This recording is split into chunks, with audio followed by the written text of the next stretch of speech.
What's up, everybody? Happy Tuesday. Hope all you're having a great day. I was literally about to say Wednesday because my mind is just messed up right now. When I tell y'all I'm tired, it's not even a joke. I need a nap to get to tired. That's how tired I am. Like, I worked 6 days straight last week. I took the weekend off because usually I work every weekend too, but I took the weekend off. I took yesterday off. And I worked 6 days straight that week. So I took 3 days off. Today was my first day back at work. And I was there all day, of course. So starting today, I'm working 9 days straight. So I'm working from today all the way up until next Wednesday. You talk about tired. I got to do 11 to 8 tomorrow. I did a 1 to 8 today. Like, tired. Woo. And being on your feet all day. Like, I'm tired. And got to talk to people all day. I'm tired. But anyway. Gotta make that money. We gotta make it. We gotta make it. What can I say? Blessed to be making money. Anyway. Getting into this episode of GH, I was feeling it. It's time. The 2020 Nurses Ball, but the Nurses Ball has a twist this year. It's a little bit different. It's not your usual black tie event, because usually every Nurses Ball, we see everybody in their Sunday's best, looking good, black tie, fancy dresses, big money. This year, t-shirt and jeans. But I like it. This year, instead of doing the normal Nurses Ball that they do, this year they're doing a telethon to raise money for frontline workers. I fucking love it. I love it. Why couldn't they do this in real life? Because I don't think anybody did. Why couldn't they do this shit in real life? This was ingenious. I love it. Because I know Frank Valentini recently spoke out about why GH they're not going to do like a COVID type storyline, because they feel like they wouldn't do it justice right now with all the restrictions and certain things that they can't do. They feel like they wouldn't do it justice. So they decided not to go with that theme. And instead, they did a telethon for the Nurses Ball, donating money to the frontline workers. I freaking love it. I think this was a smart idea. This was good.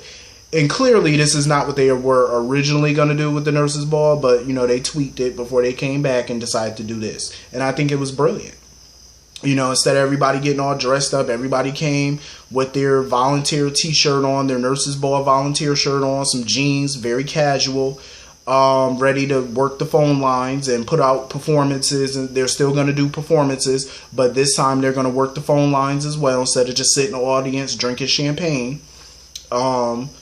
They're going to get some people. Not only are the people that are at the Nurses Ball, like Sonny and Valentine and Carly and Nina and everybody, not only are they donating money or doubling the donations, they're going to work the phone and try to get those donations from the people watching from home. So I think that's brilliant. I think that's good. I loved it. I love the idea. I think it's a dope concept. So of course, Carly and Nina are co-hosting the red carpet. Lucy was on the red carpet. Explaining how this year's Nurses Ball is going to work as a telethon. Bitch, we got Kelly Monaco back. Oh, we got Kelly Monaco back. Sam McCall, the real Sam McCall, is back. Let me tell you something. Lindsay Hartley did a phenomenal job. This is just me. This is just my opinion. Y'all might think differently, but this is my opinion.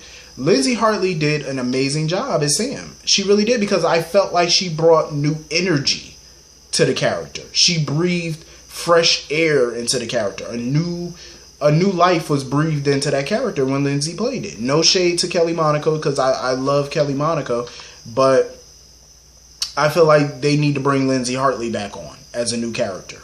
I think they should. I really think they should. I think it would be a missed opportunity if they don't.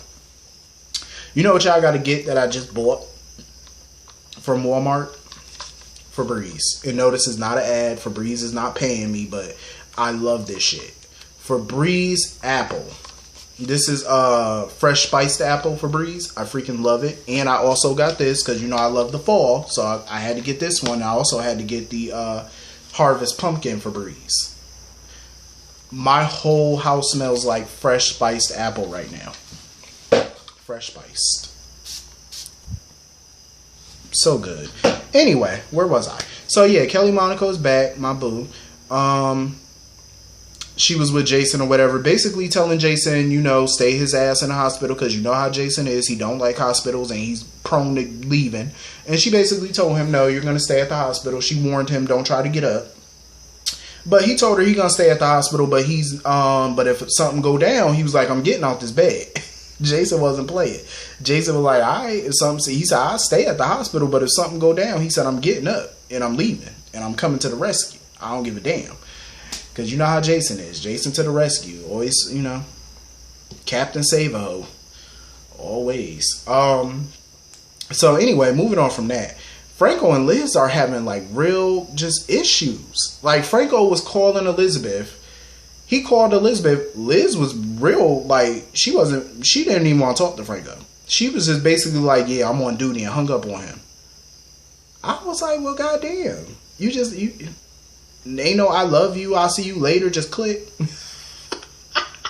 I was like, well, damn, y'all need to go see a marriage counselor. Because let me tell you something, when your marriage get to that point, where your spouse call you, and they're just real short with you on the phone, like, oh, I'm at work, click. Don't even say bye, I love you, I'll talk to you later.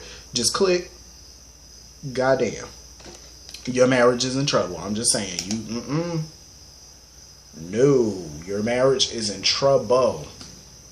Your marriage is in trouble if your spouse do all that. They just hang up in your face like that. No, I love you. See you later. Talk to you later. Click. You need to go see the doctor. I'm just saying. I need to go see the therapist. So, of course, Elizabeth heads into Jason's hospital room or whatever, complaining to him about Franco. Lizzie, Elizabeth, sweetheart, sweetie pop, baby girl, why did you do that? You know how Jason feel about Franco, so why would you go and spill the tea to one of his enemies?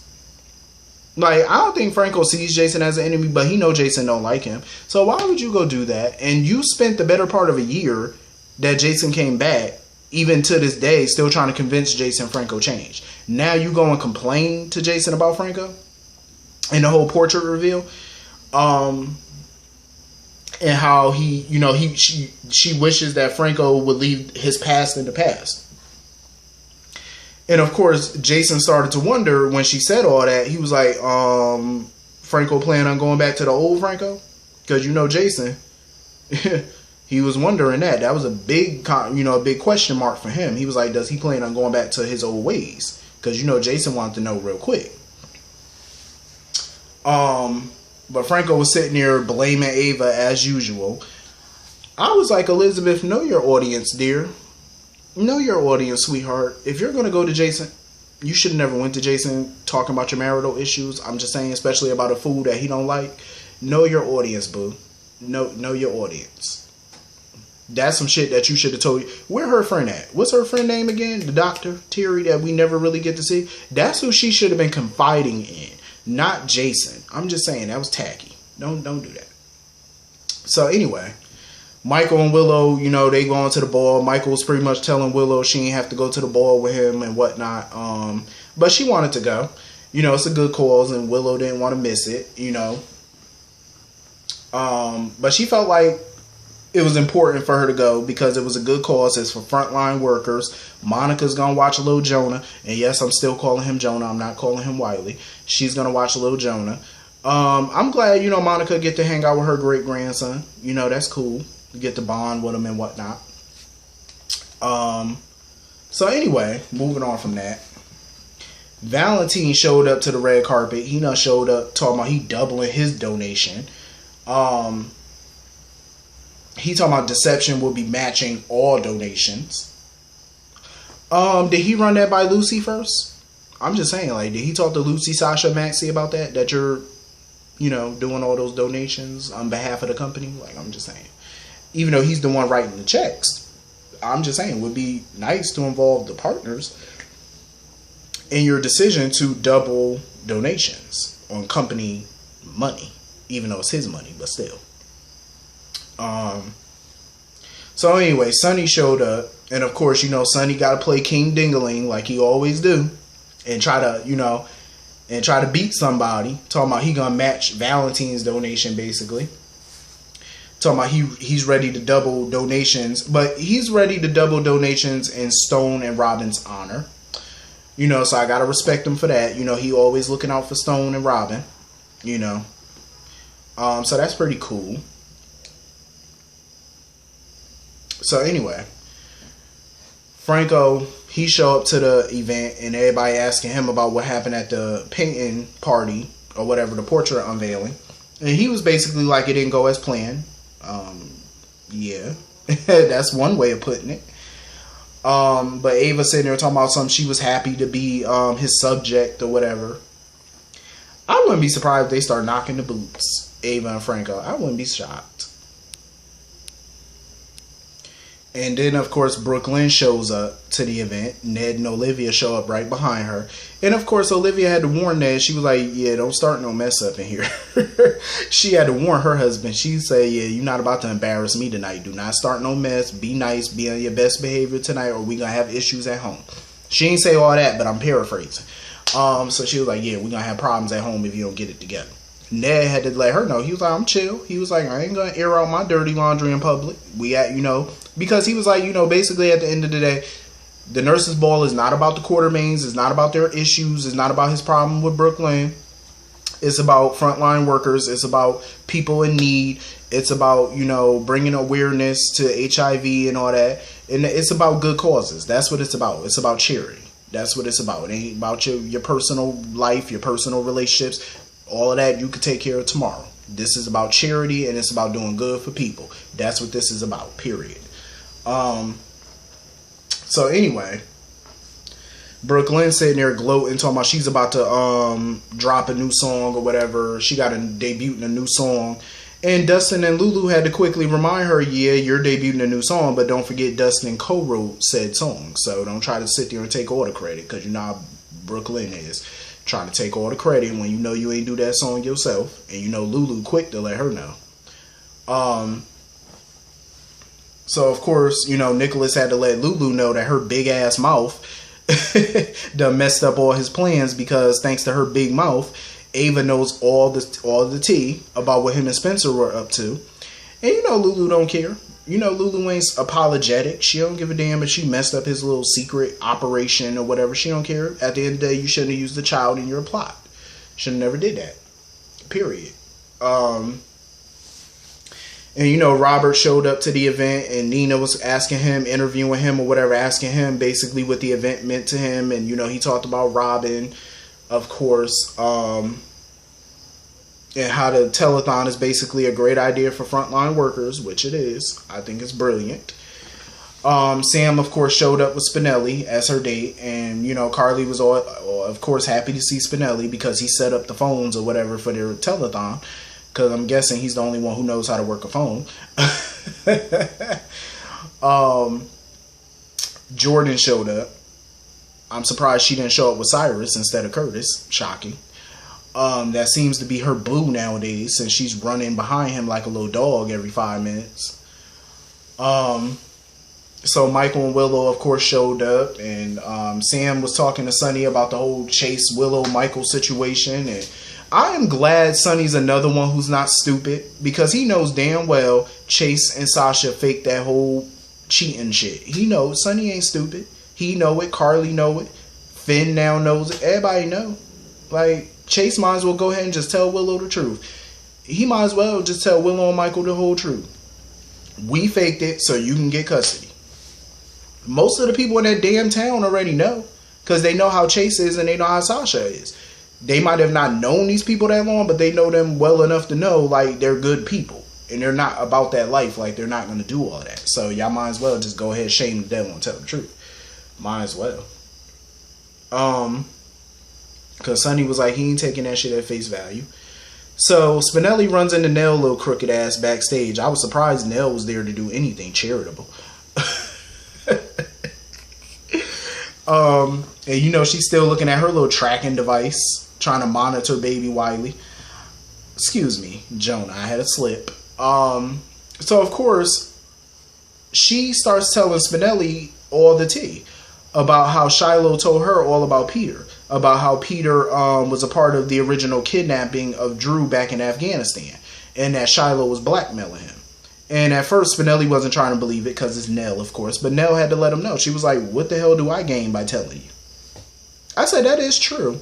That is true, because we all know Nell don't do nothing without an agenda. So if Nell is freely giving you this information, and she's not asking you to do nothing or for nothing, you might as well just believe that it's correct information. Because trust me, Nell would have been asking you for something. But the mere fact that she just volunteered this information to you, she must be telling the damn truth. We all know she is, because what else would she gain by just telling you this for no good reason? And, you know, she ain't got no beef with Spinelli, so why would she lie to him? So, of course, Spinelli was going crazy, running around trying to get Robert's attention because he was sitting there talking to Olivia. And he got Robert's attention, and Robert was just looking at him like, calm your ass down and tell me what the hell is so important. So Spinelli's all giddy or whatever because with this new information, they finally got the smoking gun to take Peter down. And you can tell Robert's intrigued by this newfound information, but it's not going to be the slam dunk that Spinelli thinks it is, because Nell's word don't mean shit. That's hearsay. You need physical proof that Peter has something to do with it, because Nell's word, it ain't enough. It is not enough. Definitely not. Julian just keeps being in this mess with Nell, because Nell's sitting there looking at her little tracking app. And I'm like, Julian, get yourself out this mess. Get out this. You need to figure out a way to get out this bootleg marriage quickly, expeditiously. So Lucy's starting the show. All the volunteers are starting to answer calls for donations. So tomorrow we're going to see more of the show. Jordan got a call and left the ball. She went to go to the docks, and she was talking to somebody. She was like, "Oh, you look good for a dead guy." We didn't see the person, though, that she was talking to, but my hunch is it's Taggart. I wouldn't be shocked if it's Taggart, because who else is dead that she in communication with? So my guess is it's definitely Taggart. Anyway, pretty good show. I enjoyed it. Maxie and I almost forgot about Maxie and Lulu. They were talking or whatever, and of course Dustin and Peter popped up on them, because Dustin was like, every time we see y'all look like y'all secretly talking. And Peter was like, yeah, what's going on? What's the secret? Lulu, you already know she chomping at the bit to run that big ass mouth of hers, because you could see it on her face, like she just all giddy and shit. I'm like, Lulu, shut your mouth. It's her business, not yours to tell. Be quiet. Down, dog. Down. Like she like a giddy little dog, you know, like one of them little foo-foo dogs that be trying to hump your leg. That's how she be acting. And you know, I don't think Maxie wants that child right now. I don't think she do. Because if she was really happy about having another child, especially with Peter, she would have been all happy. She would have been told him. I don't think she wanted. I don't think she do. Because why is she taking so long to tell him? You know what I mean? Like, only person that knows is Lulu, and that was by accident.